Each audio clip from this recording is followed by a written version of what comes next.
Hello, everyone. It's me, Kirsten, and this is your It's Giving Mystical podcast for the week ahead, the week of February 6th. Okay, a couple days ago was the first day of spring in the Chinese calendar. So we are actually officially in Fire Horse energy. A child born now is born in the Fire Horse year. And we just passed Imbolc and we just passed that full moon this past weekend. And then Uranus went direct in Taurus. And then we're about to enter this like kind of gateway in February where so many major astrological transits happen. And there's just a pace picking up. And you can feel it. Like you can feel it in your body, you can feel it in the world. It's freezing cold here and there's snow everywhere. And yet you can feel the fact that something is thawing out. Something is beginning to wake back up. And there's so much to unpack in what we're encountering right now. But some of the things I really want to draw our attention to is this idea of alignment. And I'm going to say these words, alignment over effort, over and over and over again this year. It's something that can't hurt us to keep getting reminded of. And it can sound kind of cliche and cute and like a little catchphrase, but I want to break down what I mean by that when I say it.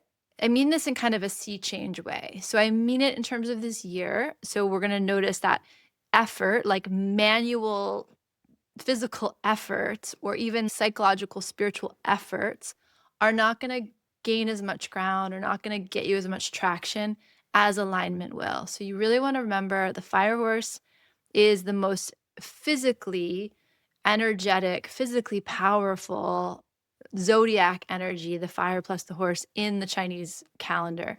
The wheel of fortune is the idea of the wheel of fate turning. It's the idea of destiny tracks lighting up. And my cousin said this to me, and another friend said this to me. Actually, within 2 hours, two people said this to me, that the snake carves a path. So the snake is slithering on its belly, the wood snake of this past year, and actually carves a track through what it leaves behind, through its metamorphosis, through its transition, so that the fire horse has a smooth track to run on. So it's interesting to think about how the work you did last year, the manifestations, the seeds, the intentions, the work you did to find your own coherence, to find your own medicine, to center into your power, to come more fully into your body. It's very interesting how those things are actually carving, and what you left behind, what you were willing to say goodbye to because it no longer matched you, no longer felt in alignment, how that actually activated these destiny lines. They're all different for all of us. We have our collective experience we're having, but we all have our individual experience. And the work you did last year, and this is not to instill fear, this is to say bravo and aho. The work you did last year was perfect, was perfectly done. You couldn't have done more or less. You did it perfectly. And it activated a certain destiny line that the fire horse will now move through, like move with. And you were clearing a path, whether you realized it or not, for the line to get activated and the horse to have something to actually materially, physically move along. So this idea of alignment over effort can be thought of just in that sense. We've efforted, we've done so much efforting, and now it's about aligning and flowing, allowing the river to flow, allowing ourselves to move with the destiny tracks, move with the river, move with the physical power of the fire horse. But I also mean on a deeper level that we are healing something collectively in our hearts and in our souls and in our human experience, where we really thought we had to fix ourselves. We thought we had to become something. We really thought there was an arrival. And what we're hopefully healing into, hopefully settling into, is that we're okay. There is no perfect place to get to. There is no version of you that is outside of the human condition. And so we learn to love the fullness of ourselves. We learn to love ourselves for all of our beauty and power and uniqueness and gifts and medicine. And we also learn to love ourselves for our humanity and our imperfectness and our confusion and our pain and our funny little kinks we have in all ways. So in terms of alignment over effort, it's like you're okay just as you are. And there are people and communities and projects and work and life that wants to meet you as you are without asking you to become something else or contort yourself into something else or take a shape that is out of authenticity, out of alignment, out of coherence. Alignment over effort is something that we're going to experience in this chronological time, but it's also something that we're evolving into. It's understanding that we're not meant to do this alone, and we're not meant to punish ourselves for our humanity, that we're allowed to join into communities and spaces and projects and relationships that celebrate us for, again, like our authenticity, our coherence, our integrity, our wholeness. The exact particular quirky, gorgeous beauty of the song that we're here to sing as this version of a human. So just notice that. And one of the big markers for me is that the energy feels very potent, very tangible. So things that even a month ago I would have been like, oh, that's for me. That's a good match to me. I'm curious about that. I'm interested in that. All of a sudden I turn my energy there and it feels dead or boring or flat or just there's no life there. There's no vitality, fire, power there. And then there are things that I can't quite explain. I don't really know where that's going to go or what that's doing. And yet my energy lifts, my physical, actual material energy lifts in response to it. Put your hands there, put your body there, have that conversation, be in that space, trust that momentum, trust that destiny line, trust that river, trust what's coming to meet you there. And that's an act of faith. It's an act of faith to say, I can't see why I'm meant to be here, but I can feel in my being the physical aliveness, the aliveness of the thing. That's your temperature check for this year, but particularly for right now, noticing what things are really falling away. And a part of this will be that dialogue of should. Like I should be here. I should want this. This should feel good. And you're just tracking that and noticing that and saying, okay, and maybe you keep moving in the direction, or maybe you say, I'm going to put that down for a minute. If I feel the should, but I don't feel energetically alive around it, that's really good information. The fire horse is literally going to light a fire, light a physical momentum, light a trajectory in you towards the things that you're meant to align with right now, that are meant to help you, again, like not just arrive on your own, but collectively create communities that are arriving, communities that are evolving and transforming. Coming back to that yin yoga metaphor, there's what we're experiencing, and then we're staying with it. And then what do we experience under that? And then what do we experience under that? And the example that came up in the Priestess call for Mystic Rising was the idea of Mercury retrograde, right? We all know the classic trope, like your ex is going to text you on Mercury retrograde, or don't text your ex in Mercury retrograde if you feel tempted to text your ex. And yes, of course, do the thing that's going to create healthy, safe space for you, but also compassion and humor and patience for the fact that sometimes we need to learn the lesson again and again. Sometimes we need to do the thing or take the hit or make the messy choice because we're still learning there. And that comes back to, again, this alignment over effort. It's not really about what we're efforting around. It's about what we're trying to reveal to ourselves, experience for ourselves, understand about ourselves, about our place in the world, about the things that we're creating and making art around together. All of that comes up here too. And then the last thing, the hangman and the high priestess, you're going to get intuitive hits. You're going to see things differently. You have to talk to an astrologer about the intricacies of what's happening over this next month. The Lunar New Year, that will happen, I think it's the 17th or 19th. That is going to be an important moment. And I think it kicks us off into an eclipse cycle. And there's something about the 0 degree of Aries, which is something new we haven't experienced together, I think, in our lifetime or in recorded history, something like that.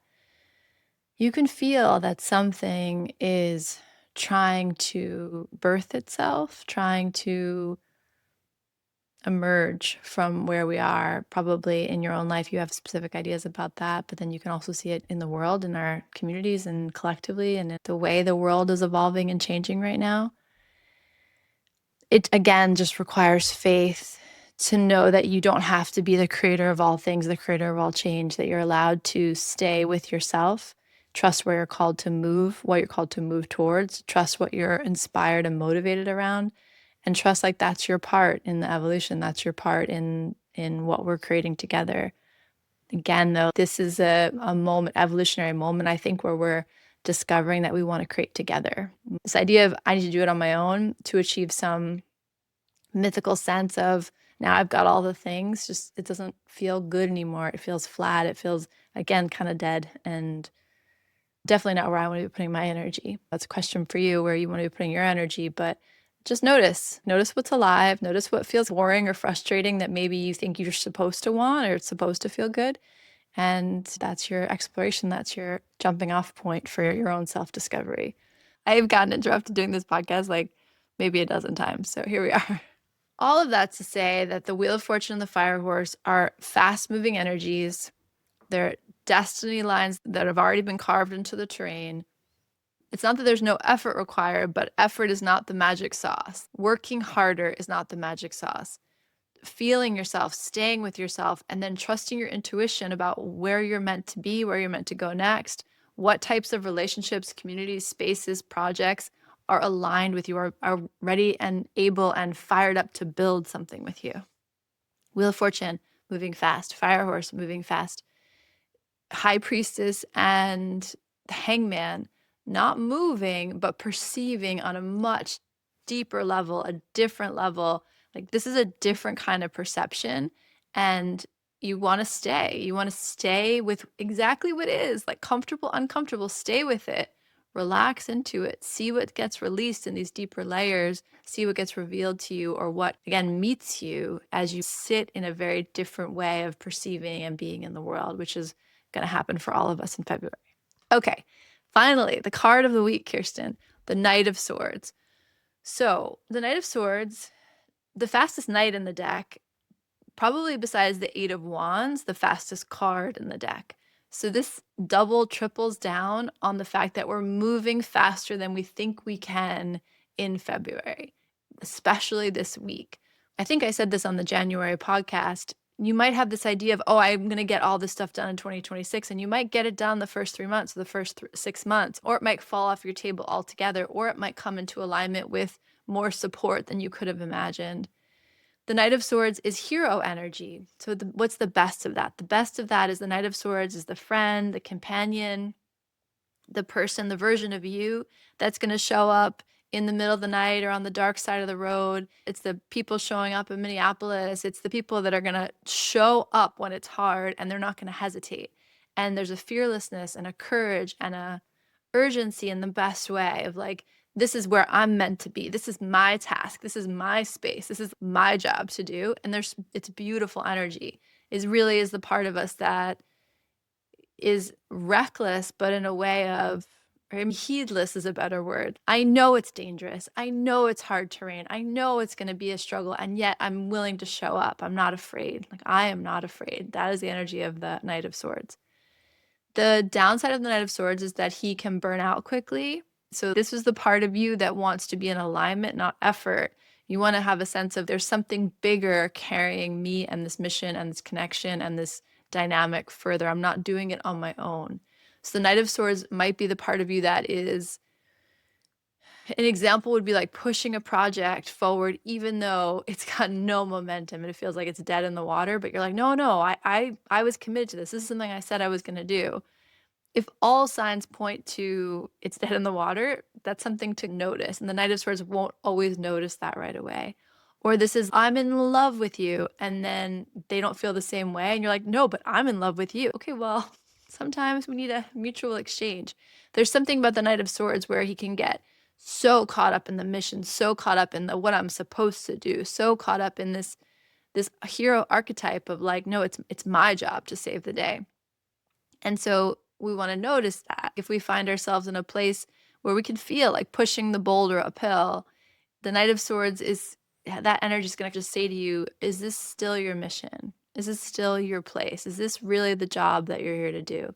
The Knight of Swords says you're going to have a lot of energy this week. And he's a little bit, again, like passionate and courageous and also reckless about how he moves. A little here today, gone tomorrow. So that's here. And I would say the best energy of the Knight of Swords is that there's momentum, there's energy, there's allegiance. I promised you that. I made that vow. I said that to you. I said I would show up. I said I would be there. And the part of you that keeps your word, keeps that promise, that's beautiful. My overall read of the Knight of Swords is that's lovely, but also slow down. That's the way I interpret this card. But I would say this week, it feels like, honestly, it feels like one of the best versions of the Knight of Swords, which is clarity. Which is like, oh, I know where I'm supposed to be. I know what I'm supposed to be fighting for, and I'm not afraid. This energy of like, I'm not afraid. It's a beautiful wind to have at your back. And I'll just say it for the 100th time. There's just a lot of speed, a lot of momentum, a lot of movement. Sometimes that's just the river that we're on. That's just the curve of the river that we're on. And we have to be okay with all that movement, ride that current, ride that movement. My For You page on TikTok, I keep getting all these big wave surfers. It's it's wild. I've always thought it was wild, but as I get older, I'm like, that's wild. The idea of being able to ride a wave that is so much bigger than you, it takes my breath away. So you can feel the sense of all of this movement can have a sense of taking your breath away. That's beautiful. Take my breath away as a Top Gun. Like there's something beautiful about that energy of I'm so moved by this. I feel awe in such a deep way in my body that I literally lose my breath. And that can happen in small moments looking at a child or a baby. And it can also happen when you're falling in love. It can also happen when you're a crazy big wave surfer. And it can also happen when someone shocks you. The feeling is neither good nor bad. But it's that sense of this is bigger than me. And because the Knight of Swords has this connection to truth and clarity and willingness to fight for what you believe in, that's beautiful. And we'll find out what your experience is, whether your experience is carried away in the best way, a clarification and an idea of, oh, I know exactly where I'm meant to go, or whether it will have a sensation of being a fast turn in the river and whether that feels good or bad. I will come back to what I said, what you're anchoring into this month. What do you know? What is a value you hold or something that you feel when you think about it, you are completely aligned? I'm going to always come back to my children. Whatever else is happening in my life, I am their mother and I am devoted to and passionate about being their mother. I love being their mother. And even when it's hard, that's an anchor I come back to. So when things get swirly for me or confusing for me, it's one of the things that I can close my eyes, take a deep breath, and settle back into. The work I've done with a physical body this past year, I feel that. So my yoga practice, walking, moving, dancing, just have the sense of what do I come back to when I am afraid of losing myself, or when I feel myself getting carried away, or when I feel the world is just too much. Knight of Swords is fast. Knight of Swords is truth-telling. Knight of Swords is passionate and has a ton of momentum. And in this particular moment that we're in, again, Wheel of Fortune, Fire Horse, High Priestess, Hangman, it actually feels like a clear bell. Something rings and you're like, oh, that, and then you head towards it. And there's maybe a heedlessness, a recklessness, but also a rightness to it. And I don't know, I guess I'm going to stop warning you about it and just say, if you know, you know. And it was interesting is that the Queen of Cups was underneath the deck. It was at the bottom of the deck. And when I first pulled the cards, it looked like she had her back to him and he was running towards her. So there might be a sense of something deep. So something you find in the High Priestess space or in the Hangman space, something deep getting clarified where you say, oh, now I see. I am not afraid and I know exactly where to go. Yeah. So take that with you, Knight of Swords. And again, like just be good to yourself. Say nice things to yourself. It is hard to be human. It's hard to be human in this moment. And we are confusing little creatures. And the world will be what the world is. The river, the destiny lines, all of that will be what it is. But you have the capacity and the ability to be kind to yourself on the journey, on the walk. And it just makes it nicer. It's just nicer to be your own best ally. So I wish that for you. And I wish for you, I wish for all of us that clear bell. Like, oh, actually, I know what to do now. I feel really clear about this and nothing's going to stop me. That too is a beautiful, beautiful feeling. Okay. I hope this podcast made sense. This was a doozy for me. I got maybe 75 phone calls and 4 interruptions. And I hope that everything is as it should be and it came through exactly as it needed to. And I send you, as always, so much love.